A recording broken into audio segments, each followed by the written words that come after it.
Saya bisa mendengar dengan jelas? Jelas Pak, jelas. Ya. Pak. Oke, saya ulangi lagi. Assalamualaikum warahmatullahi wabarakatuh. Waalaikumsalam warahmatullahi wabarakatuh. Bismillah, alhamdulillah, la haula wa la quwata illa billah, Muhammad ibn Abdullah wa alihi wa ashabihi wa walah amma ba'du. Puji dan syukur marilah kita panjatkan kehadirat Allah Subhanahu wa taala. Salawat teriring salam semoga senantiasa tercurah limpahkan pada junjungan kita Nabi besar Muhammad sallallahu alaihi wasallam. Bagaimana kabarnya semuanya? Semoga dalam keadaan Alhamdulillah baik Pak. sehat walafiat ya. Berada dalam ridha Allah Subhanahu wa taala. Skripsinya tinggal sedikit lagi. Semoga pada saatnya dapat selesai dan memperoleh hasil yang terbaik. Nah, di sini kita sekarang ini tiba-tiba diumumkan untuk kita bertemu dalam sinkronus ya, dalam satu frekuensi perkuliahan tentang materi publikasi ilmiah yang seharusnya memang materi ini sudah tersampaikan sebelumnya, namun karena memang belum tersampaikan dan wajib disampaikan, jadi materi ini diagendakan pertemuan kita ini selama 4 pertemuan ya. Jadi selama 4 pertemuan paling tidak teman-teman mahasiswa ini sudah mampu untuk membahas atau memahami tentang apa itu publikasi ilmiah dan bagaimana kemudian cara untuk mempublikasikan sebuah karya dalam link atau saluran-saluran yang sudah dipahami. Nah, oleh karena itu, sebelum kita melangkah lebih lanjut, saya ingin menyampaikan untuk agar rekan-rekan semua bisa bergabung di kelas ya pada link yang sudah saya berikan. Adapun kelas kita itu adalah kelas publikasi ilmiah ya. Ini kelas publikasi ilmiah yang seharusnya memang materi ini diberikan berbarengan dengan penyelesaian tugas akhir. Karena memang belum terselesaikan, maka publikasi ilmiah ini, mata kuliah ini akan segera disampaikan dan kita padatkan materi ini menjadi beberapa pertemuan ya, beberapa pertemuan ya. Kalau kita agendakan itu sekitar ada 4 pertemuan, diakhiri nanti dengan tugas akhir ya, berupa publikasi ilmiah. Nah, kemudian pada rekan-rekan sekalian nanti silahkan bergabung di kelas ini ya. Di sini sudah bergabung sekitar 5 mahasiswa ya. Linknya tadi saya sudah link kelasnya, saya sudah bagikan di WA ya, di WA sudah 17 ternyata ya yang bisa bergabung di kelas. Nanti silahkan terus sekalian atau teman-teman sekalian untuk mengisi kehadiran ya di pertemuan pertama ini. Kehadirannya insya Allah akan tayang sekitar 5 menit lagi ya. Kemudian ada materi yang sudah disertakan dalam kelas ini dan ini nanti bisa dipelajari. Adapun terkait dengan materi yang pertama adalah tentang pentingnya publikasi ilmiah. Namun sebelum itu ya, sebelum membahas itu saya perlu sampaikan materi perkuliahan kita ada 4 tema yang perlu saya sampaikan. Kemudian ini tidak bersifat penugasan ya, karena memang materinya padat, tapi teman-teman semua sudah mampu bisa mengaplikasikan bagaimana caranya untuk mensitasi atau mempublikasi sebuah karya dalam publikasi ilmiah yang bisa dibaca oleh orang lain. Walaupun saya yakin memang ada beberapa mahasiswa yang sudah submit masuk ke dalam jurnal Bersinta, tapi walaupun bagaimana materi ini perlu tersampaikan. Nah, yang pertama itu adalah tentang pentingnya publikasi ilmiah. Nah, di sini nanti akan dijelaskan terkait dengan materi yang akan disampaikan pada kali ini. Yang kedua nanti terkait dengan etika publikasi ilmiah.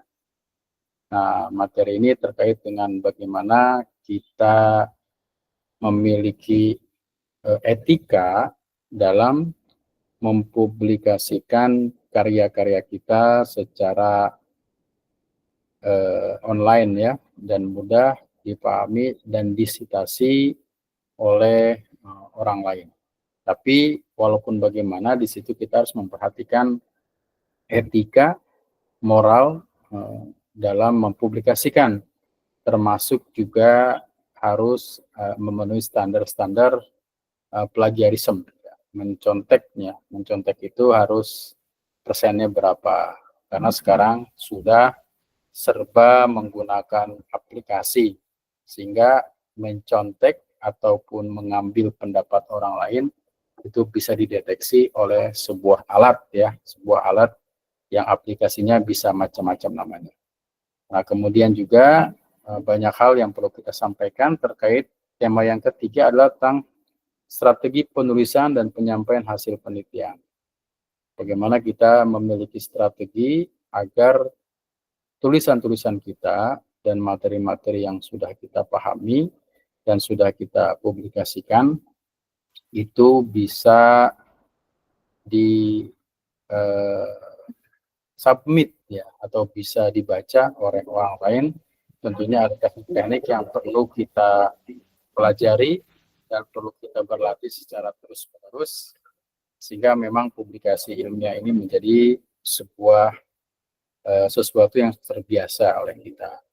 Nah, kemudian yang selanjutnya adalah tentang bagaimana cara kita mengirimkan artikel, mulai dari login ya, kemudian mengirimkan artikel, kemudian mengedit artikel, dan sampai kepada artikel kita submit ya, dan kemudian kita dikirimkan letter of agreement ya, sebuah surat pernyataan persetujuan bahwa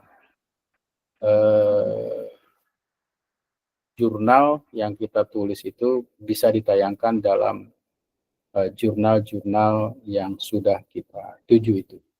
Nah, oleh karena itu sebelum kita memulai perkuliahan ini ya, dengan tema pentingnya publikasi ilmiah, ini kita perlu memahami bahwa materi ini adalah materi yang memang harus tersampaikan kepada mahasiswa sebelum dia disidangkan atau dimunakosahkan.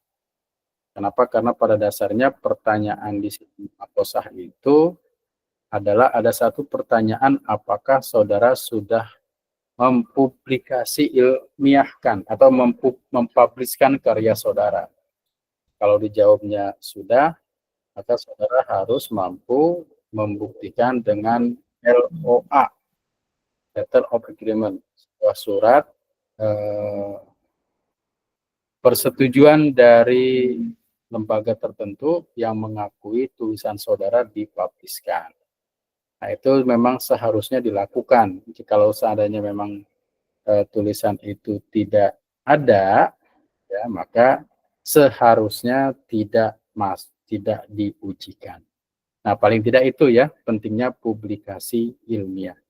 Nah, mungkin ini hanya prolog pengantar saja. Kalau ada rekan-rekan yang terkait diskusi dengan materi ini, kita silakan sebelum nanti saya memasuki menyampaikan materi yang pertama tentang pentingnya publikasi ilmiah ya. Jadi kalau ada yang mau sampaikan silakan. Mungkin ada yang mau bertanya terkait materi ini, terkait mata kuliah ini. Jadi perlu saya sampaikan ya, bahwa mata kuliah ini harusnya memang sudah tersampaikan di semester 7 ya, atau di semester akhir. Namun karena satu dan lain hal, materi ini belum tersampaikan, sehingga sekarang ini adalah waktu kita untuk melakukan proses perkuliahan dengan publikasi, materi publikasi ilmiah ini, dengan harapan bahwa mahasiswa mampu memahami terkait dengan materi-materi publikasi ilmiah dan bagaimana cara mempublikasikan karya-karya dalam jurnal-jurnal bereputasi. Ya, itu paling tidak poin-poinnya yang kita dapatkan dari materi. Nah, saya awali dari perkuliahan ini ya dengan saya menayangkan slide ya. Materi yang pertama itu tentang pentingnya publikasi ilmiah. Nah, pentingnya publikasi ilmiah ini pada saat ini mempublikasikan sebuah karya merupakan sebuah keharusan. Mengapa merupakan sebuah keharusan?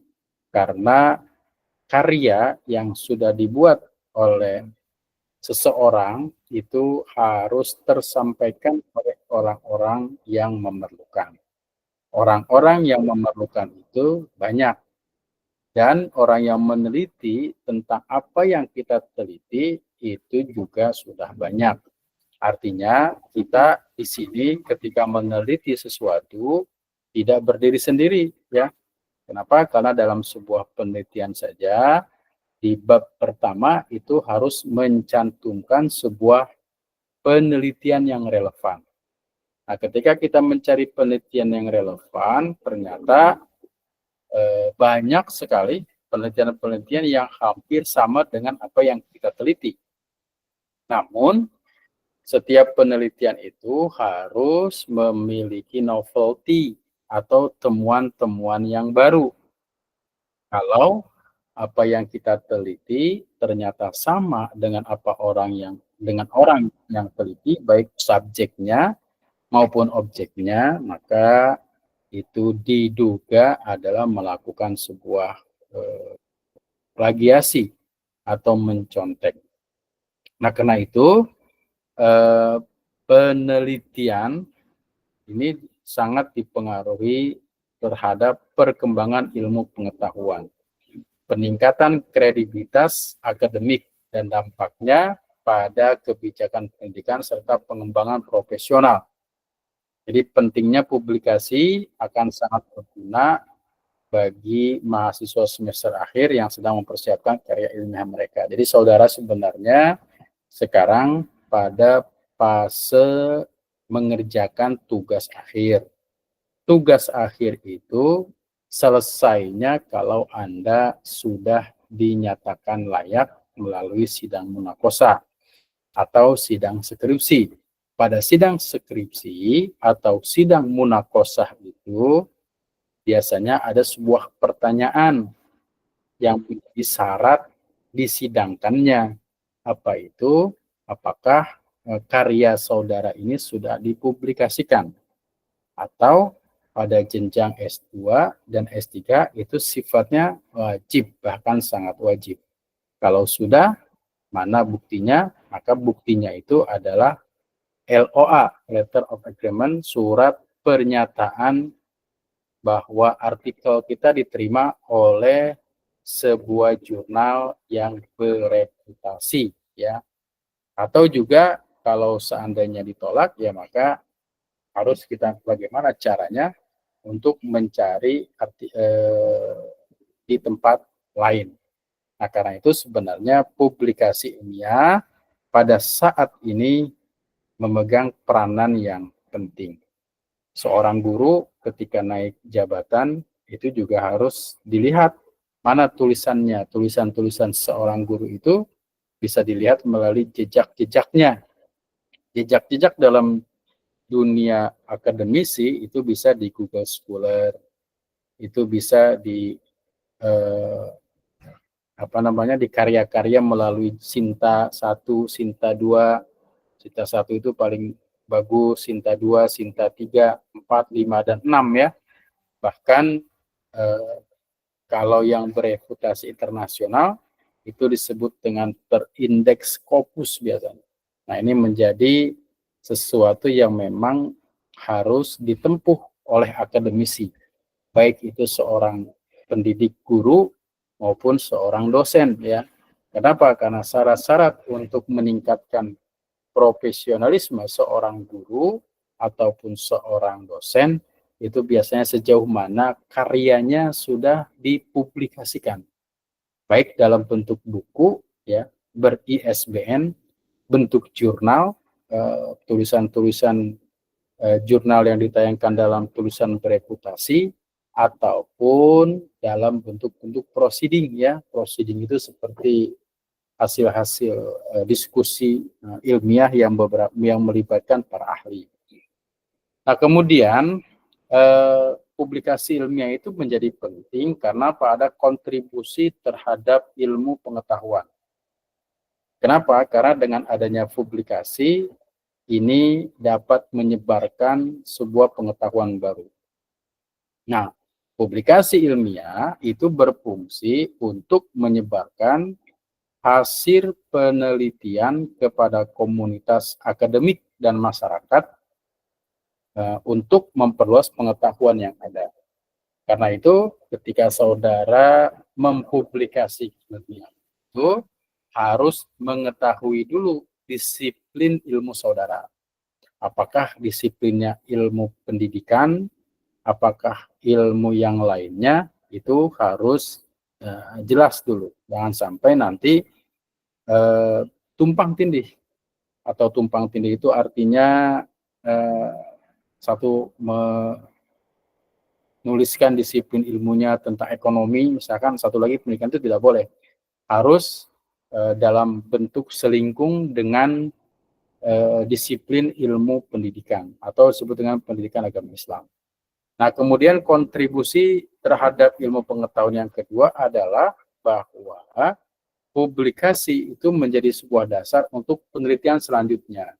Biasanya kalau orang menulis dalam sebuah tulisan, skripsi, tesis maupun disertasi, itu biasanya ada saran untuk peneliti yang akan datang untuk disarankan apa-apa, biasanya itu ada. Kenapa? Karena pada dasarnya pengetahuan itu, ilmu itu muncul dari sesuatu yang sudah ada.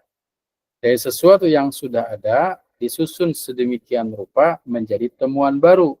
Temuan baru yang ada pada saat itu 2-3 tahun mendatang yang jadi penemuan yang lama. Sehingga dalam ilmu dalam keilmuan ya, ilmu didasarkan atas tesis, sintesis, dan antitesis ya. Jadi penemuan saat ini mungkin dianggap bagus, tapi pada saat yang akan datang sudah tidak dianggap bagus lagi. Itu namanya antitesis. Dari tesis, sintesis, dan akan memunculkan antitesis, sebuah jawaban yang bisa menganulir ya jawaban-jawaban yang sebelumnya, walaupun jawaban-jawaban sebelumnya itu dianggap sebagai sebuah kebenaran. Nah, itulah ilmu pengetahuan, berkembang terus menerus ya. Seperti misalkan kalau ada orang bertanya apa sih benda yang paling kecil itu, ya pada masa dulu mungkin sebutannya adalah semut merah gitu ya. Kenapa? Karena dia adalah makhluk yang paling kecil. Tapi ada nggak yang lebih kecil dari itu? Ada. Nah, itulah temuan-temuan yang terus-menerus berjalan, dan itu harus dipublikasikan kepada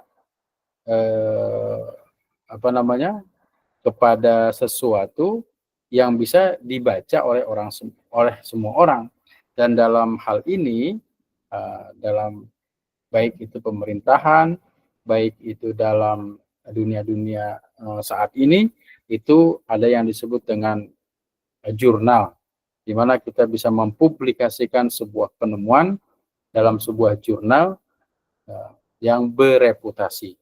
Semakin tinggi, semakin baik ya reputasinya, dan itu diakui oleh dunia, dan kemudian juga semakin diakui, maka juga biasanya juga semakin sulit untuk mengirimkan artikel. Kenapa? Karena biasanya itu menjadi syarat ya untuk menaikkan pangkat seseorang. Kemudian kontribusi terhadap ilmu pengetahuan selanjutnya adalah menjaga kualitas pengetahuan.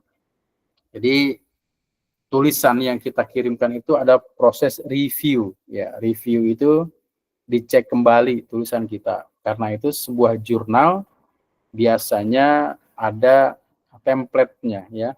Ada template-nya. Maka kemudian kita harus betul-betul mengetahui yang disebut dengan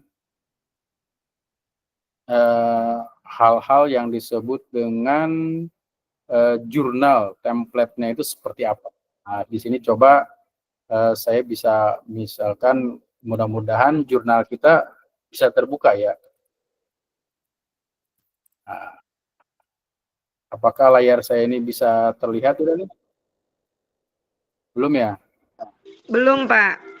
Oke, belum terlihat. Sebentar. Sebentar. Nah, misalkan kita ingin mencari sebuah jurnal, ya. Apakah jurnal itu bereputasi baik atau tidak? Kita bisa mencari bagaimana cara kita mengenal jurnal dulu deh. Misalkan EduSifa, ada nggak EduSifa? EduSifa jurnal pendidikan, ini jurnal kita ya, namanya EduSifa. Kita lihat. Nah, ini sudah terbuka. Kemudian kita cek ke linknya.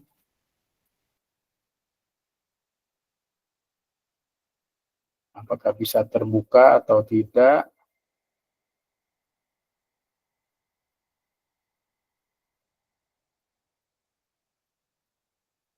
Nah, EduSifa ini sekarang memang ada proses migrasi ya. Dari STAI, dari STIT ke STAI. Jadi jurnalnya ini ada kendala. Sampai sekarang ini diklik ini masih ada. Kita cari jurnal yang lain. Misalkan kita klik misalkan jurnal Sinta 2. Sinta 2 pendidikan kita cari. 2 pendidikan, jurnal pendidikan Indonesia Sinta.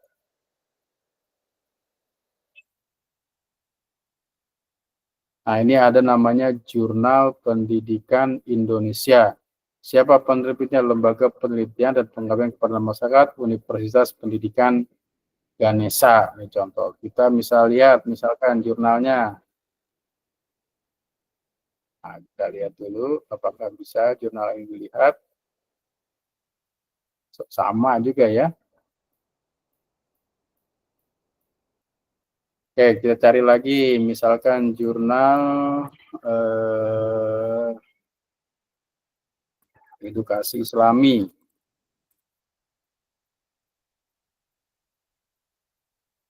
Nah, ini edukasi Islami. Nah, ini ya, ini contoh jurnal, tampilan jurnal edukasi Islami. Pemiliknya adalah Al-Hidayah. Nah, ini contoh jurnal ya, jurnal Al-Hidayah. Bagaimana kita mengetahui jurnal ini bereputasi? Di sini ada Sinta 2. Artinya jurnal ini adalah jurnal Sinta 2. Nah, kalau jurnal Sinta 2 kita bisa klik, kita bisa lihat. Ya, di sini ada edukasi ya. Makasih Teh. Ada edukasi Islami, jurnal pendidikan Islam, dan di sini ada Sinta 2. Dia sudah ada di Google, disitasi di Google ada sekitar sekian. Kemudian juga ini bisa kita klik ya, judul-judul ini nanti akan terbuka tulisan-tulisannya. Misalkan kita lihat tulisan apa, tulisan tentang ini juga akan terbuka dan langsung terdownload ya. Kalau kita download, kita buka modelnya. Nah, seperti ini ya, tulisan-tulisan yang ada di jurnal. Tapi yang penting kita mengetahui dulu ya, poin bagaimana cara kita menulis di jurnal di sini nanti akan dijelaskan pada waktunya ya. Yang paling tidak saudara mengetahui dulu jurnal ini. Ya, kalau kita sebenarnya punya jurnal itu ada Edusiva, kemudian ada Khidmatus Sifa, Ekosifa dan macam-macam. Ya, kemudian di sini ada author guidance, petunjuk penulisan, ada etika publikasi, ada editor ya. Kemudian ada template jurnal misalkan. Kita lihat template-nya ada nggak? Nah, ini template-nya. Kalau kita ingin menulis di jurnal ini, maka kita harus pahami template-nya. Tinggal kita klik, nanti akan terdownload. Kemudian jika kita ingin berinformasi, kita bisa klik ini, berkorespondensi, berbagi informasi dengan author atau pemilik akun ini. Nah, itu ya. Ini adalah arsip. Kita cek arsipnya.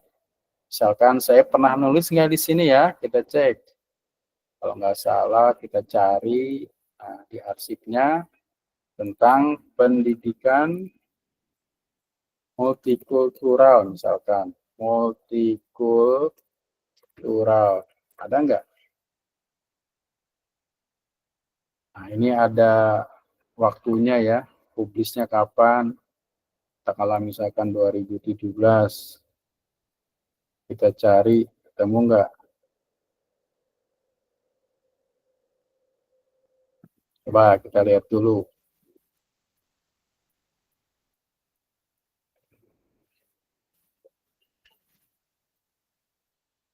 Autornya.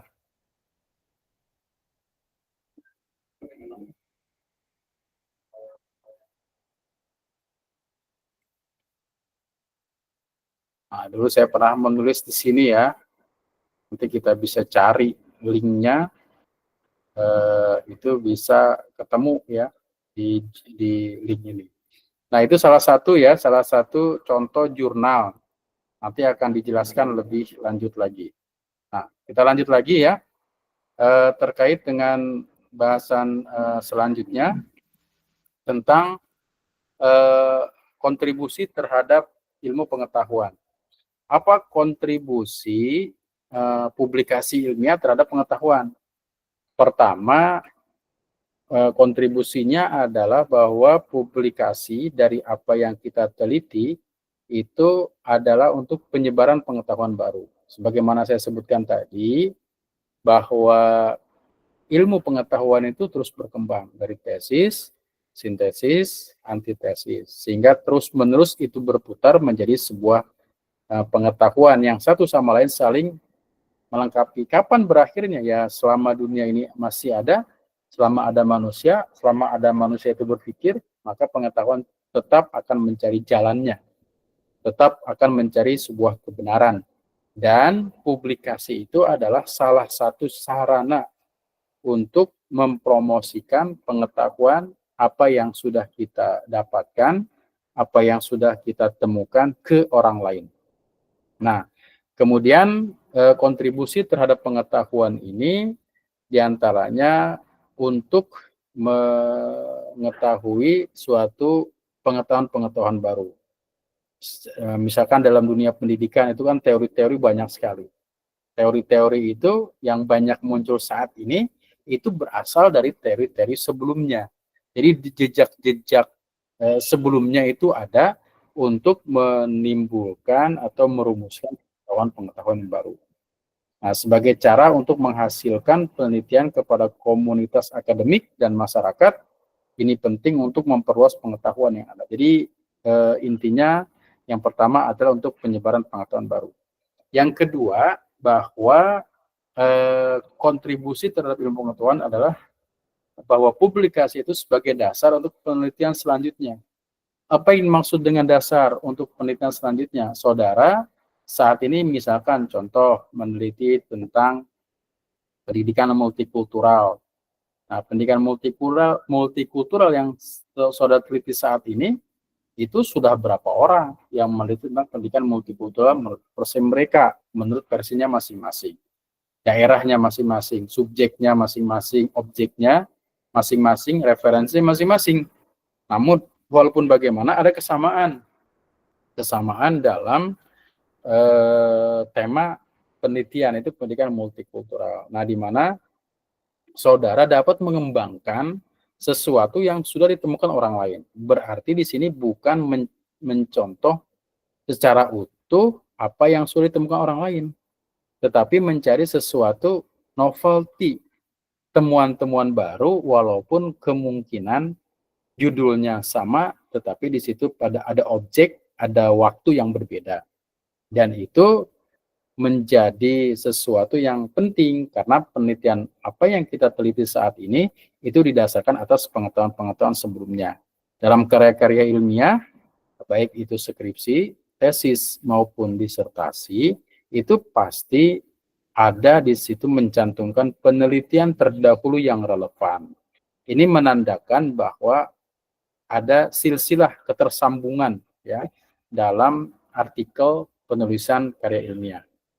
Nah, kemudian apalagi yang ketiganya, kontribusinya adalah menjaga kualitas pengetahuan. Jadi ada proses review itu, kalau tadi ada yang saya tampilkan itu, saudara itu tidak mengirimkan jurnal itu tidak langsung tayang, tapi dicek dulu, ada dapurnya. Ya, dapur itu ada editornya. Pertama yang diteliti, apakah artikel yang saudara kirim ini memenuhi template yang sudah terstandar dari sebuah jurnal. Nah, template jurnal ini berbeda-beda. Karena itu diteliti dulu itu. Yang kedua, apakah judulnya sesuai dengan bidang ilmunya atau tidak. Oh, ternyata sesuai. Lanjut ke penulisan, apakah penulisannya menggunakan bahasa yang baku atau tidak. Bagaimana model citasinya, apakah menggunakan citasi sesuai dengan template atau tidak. Nah, itu yang dimaksud dengan menjaga kualitas pengetahuan. Karena pada dasarnya menulis artikel itu banyak sekali modelnya. Kalau kita kan lihat dalam kalau kita menggunakan Mendeley, Zotero ataupun lainnya itu ada citasi dengan model yang beragam, yaitu sah-sah saja selama konsisten dalam suatu jurnal menggunakan sistem itu. Ya. Kemudian sekalian, apa dampak pada kebijakan dan praktik pendidikan? Yang pertama, pengaruh kebijakan. Nah, penelitian yang dipublikasikan sering digunakan oleh pembuat kebijakan untuk merumuskan kebijakan baru dalam bidang pendidikan. Jadi misalkan bukan hanya bidang pendidikan ya, bidang apapun itu memang harus masuk di jurnal.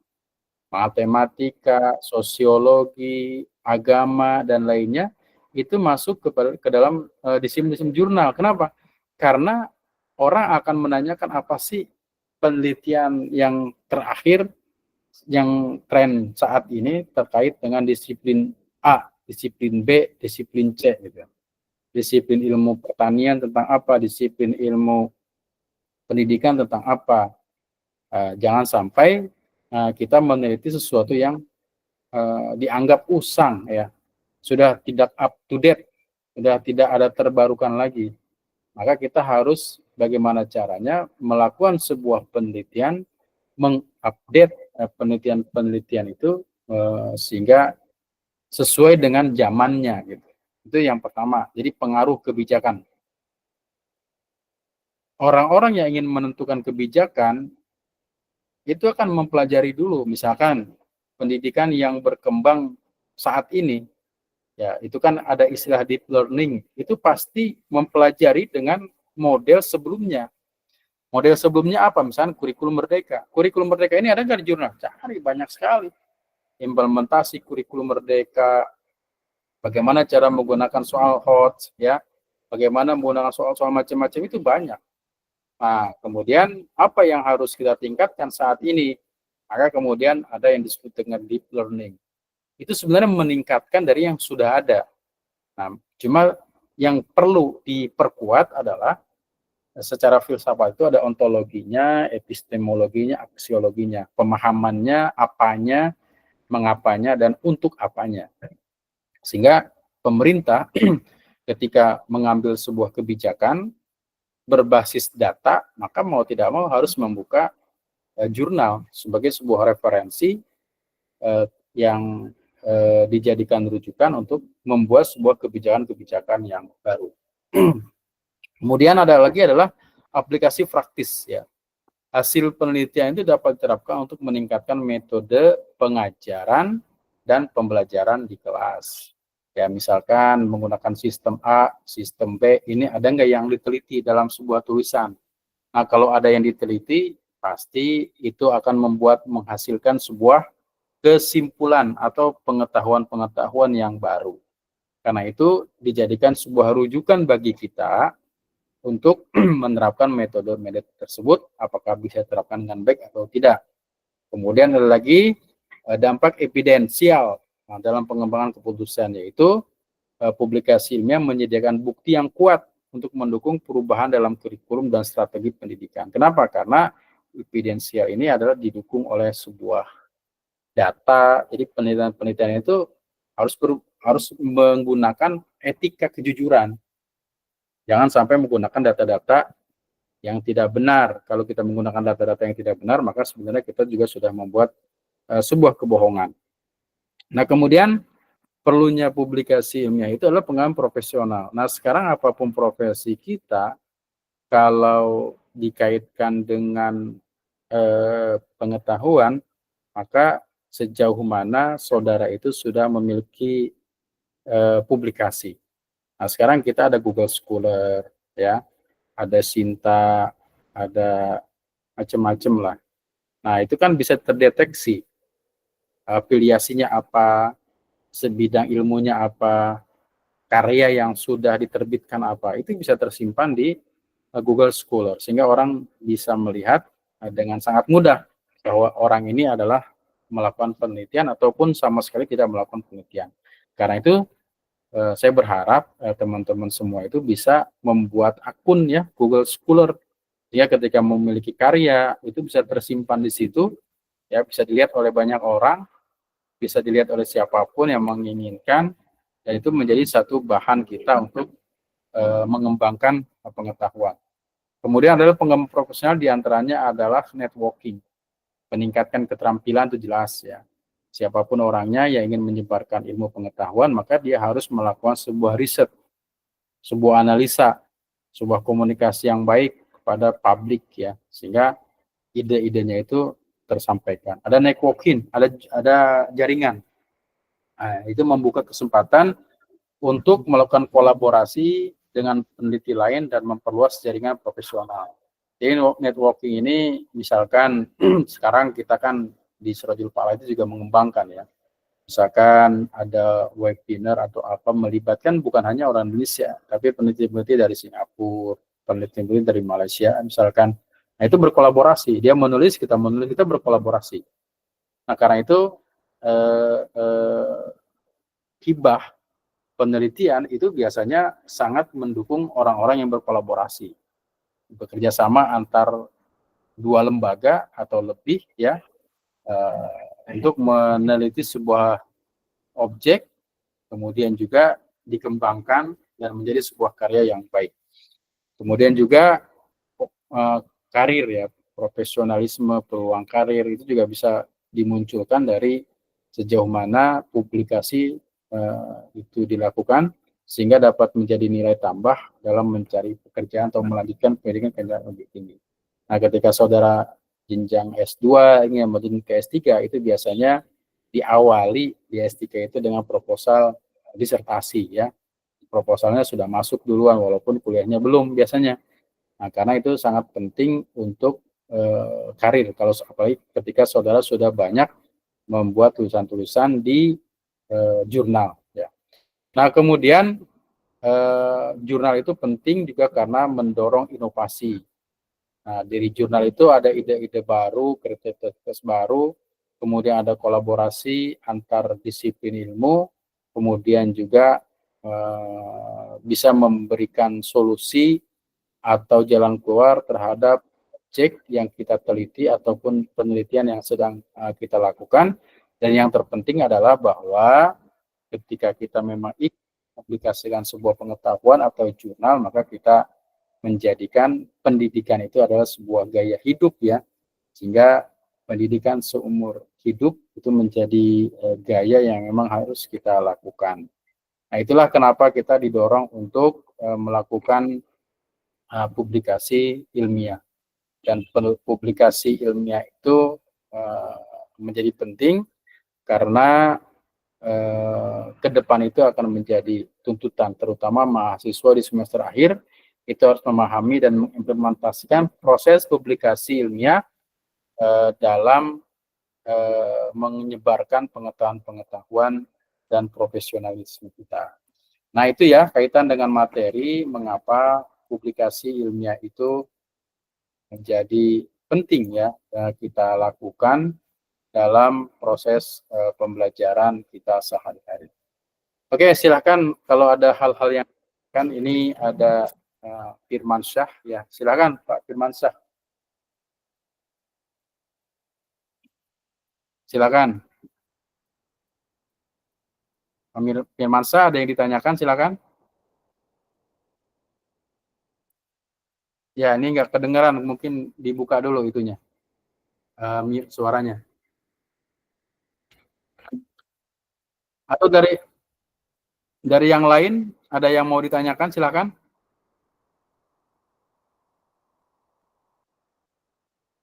Nah, kalau tidak ada, ini nggak ada suaranya, Firmansyah mau bertanya atau tidak? Ya. Punten Pak, kepencet ya. Oke, ya silakan Pak Firmansyah.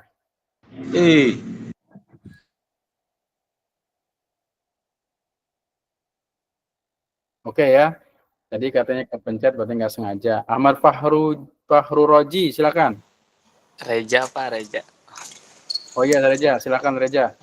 Ya Pak, bismillahirrahmanirrahim. Assalamualaikum warahmatullahi wabarakatuh. Assalamualaikum warahmatullahi wabarakatuh. Sebelumnya izin bertanya Pak, kaitannya dengan publikasi ilmiah ini, apakah dalam hal pempublikasian karya ilmiah ataupun dan lain sebagainya itu prabayarkah atau gratis ke sana ketika publikasi atau bagaimana itu Pak? Mungkin itu aja Pak, terima kasih. Ya, terima kasih. Sebenarnya untuk publikasi ilmiah ini ada dua model ya. Ada memang model yang gratis, ada model yang berbayar. Nah, kalau gratis itu biasanya ada di sebuah jurnal yang memang dia memiliki pembiayaan untuk terbit dan publikasi, sehingga digratiskan bagi orang-orang yang masuk jurnalnya untuk dipublikasikan. Walaupun kadang-kadang mereka bereputasinya ya Sinta 1 atau Sinta 2. Cuma resikonya memang agak sulit kita masuk karena kalau yang gratis itu biasanya peminatnya cukup banyak. Sehingga kita berlomba-lomba untuk mencari yang terbaik dan pihak jurnal itu ya, editor dan segala macamnya juga akan mencari yang terbaik ya untuk masuk. Itu yang pertama. Yang kedua memang ada yang berbayar. Nah, berbayar itu biasanya mereka sangat memberikan biasanya mereka ini kadang-kadang mengiklankan ya untuk dipublis di jurnal A atau jurnal B ya, tetapi biasanya kadang-kadang ada proses berbayar, dan berbayarnya itu biasanya kalau sudah dinyatakan jurnal kita diterima ya. Kalau seandainya nanti ada jurnal yang belum diterima tapi sudah diharuskan berbayar, itu sebaiknya tidak dilayani karena jurnal kita yang dinyatakan sudah diterima itu memang harus yang kita bayar. Jadi memang ada dua model ya, ada yang berbayar dan ada yang tidak berbayar. Dan semakin tinggi sintanya, itu dia semakin mahal. Kalau Sinta 6 ya cukup di 300, atau Sinta 5 itu ya cukup di 400. Sinta 4 ya bisa 500 dan seterusnya. Tapi kalau sudah masuk Sinta 2, apalagi Sinta 1, itu biasanya memang untuk publikasi di jurnal tersebut nilainya di atas 1 juta. Karena itu sangat beragam ya, sangat beragam untuk terkait dengan nilai-nilai pembiayaan untuk di jurnal ini. Itu mungkin terkait dengan publikasi. Mungkin ada yang lain yang ditanyakan? Baik Pak, terima kasih. Ini Pak, ada yang ditanyakan lagi. Kaitannya dengan Sinta itu Pak, apa sih Pak yang membedakan ketika kita ingin Sinta 1, Sinta 2, dan lain sebagainya? Ya. Perbedaannya dalam hal segi apa? Ya, jadi jurnal ini diakreditasi. Ya, jurnal ini diakreditasi oleh akreditasi jurnal, sehingga setelah diakreditasi jurnal itu akan memunculkan peringkat. Nah, kalau jurnal yang baru-baru itu biasanya memang dinilai dari konsistennya, dari judulnya, dari lain-lainnya, dan dari materi-materinya. Kalau baru-baru itu biasanya dia masuk Sinta 6 atau Sinta 5 atau Sinta 4. Tapi kalau memang sudah cukup lama dan kemudian konsisten dan juga dia makin tinggi ya reputasinya, maka kemudian dia akan bisa memunculkan Sinta 2 dan Sinta 1 ya. Nah, jadi yang menentukan Sinta 1, 2 itu adalah tim dari akreditasi jurnal. Jadi jurnal itu terakreditasi. Ya gitu mungkin Pak Uji ya.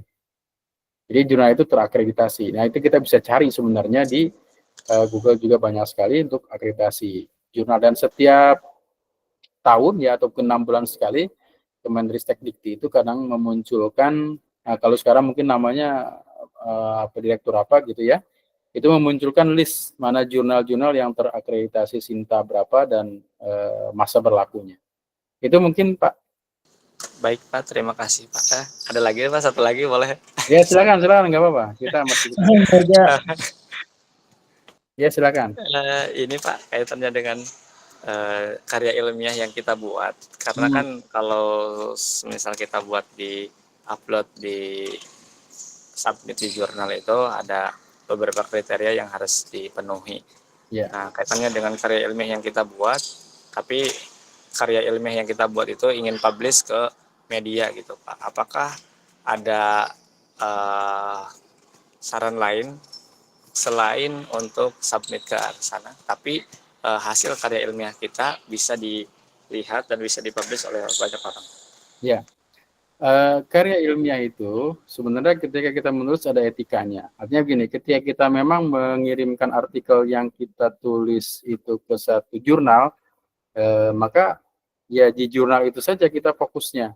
Tidak boleh kita mengirimkan satu artikel kita di beberapa jurnal, itu tidak boleh. Apalagi kemudian kita pernah menulis artikel yang sama di surat kabar atau di majalah A atau B, nanti itu akan terlihat terdeteksi kalau dipakai Turnitin itu akan terlihat menconteknya, walaupun menconteknya atas diri sendiri. Jadi makanya kita ketika mengirimkan jurnal itu harus betul-betul kita pahami dulu ini jurnal yang mana, jurnalnya kemana. Jadi jangan sampai kita kirim ke jurnal yang lain, kecuali setelah kita kirim jurnal itu kita ditolak. Nah ketika ditolak kita bisa mengirimkan ke jurnal lain atau mengirimkan ke jurnal tersebut ya, tapi kita lihat catatan tolaknya apa, sehingga kita ada kemungkinan untuk memperbaiki, menyesuaikan dengan perbaikan-perbaikan yang disarankan oleh tim editor dari jurnal tersebut. Jadi kalau mengirimkan ke banyak tulisan dalam satu tulisan ke banyak jurnal itu tidak boleh ya, karena pada dasarnya ketika menulis jurnal itu ada etika publikasi yang harus kita perhatikan. Karena itu biasanya setiap jurnal itu ada yang disebut dengan cek plagiarisme ya. Kalau saudara pernah menulis di dimanapun ya, kalau mungkin di jurnal itu ada setelah itu nulis yang sama, maka nanti setelah dicek itu akan terdeteksi ya, ya. Jadi itu mungkin ya, jadi jurnal ini memang sangat unik dari mulai awal pemilihnya. Kita harus konsisten bidang keilmuannya apa.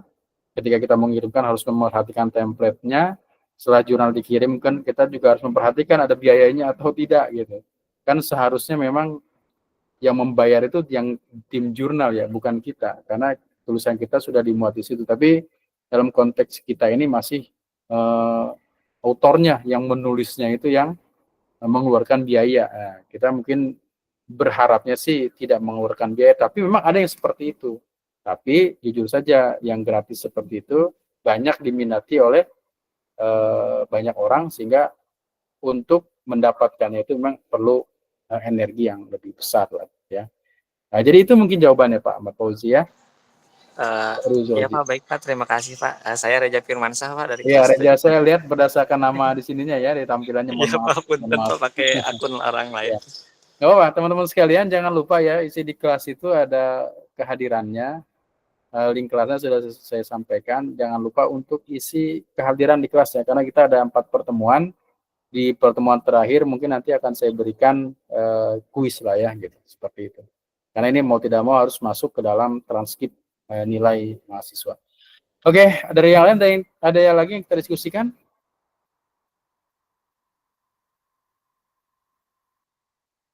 Oke, kalau tidak ada, cukup sekian ya. Terima kasih teman-teman semua. Insya Allah nanti sesuai dengan agenda kita. Kalau tidak salah hari apa ya? Ketemu lagi? Rabu ya? Iya Pak, tanggal 6. Kalau hari Rabu mungkin nanti ada informasi ya, apakah kita dilaksanakan jam 16 atau jam 14. Terima kasih teman-teman semua atas perhatiannya. Tetap semangat dalam menyusun tugas akhir. Jika ada hal-hal yang memang perlu ditanyakan, segera diskusikan dengan dosen pembimbingnya masing-masing. Terima kasih atas perhatian. Mohon maaf atas segala kekurangan. Khairul kalam. Assalamualaikum warahmatullahi wabarakatuh. Waalaikumsalam warahmatullahi wabarakatuh.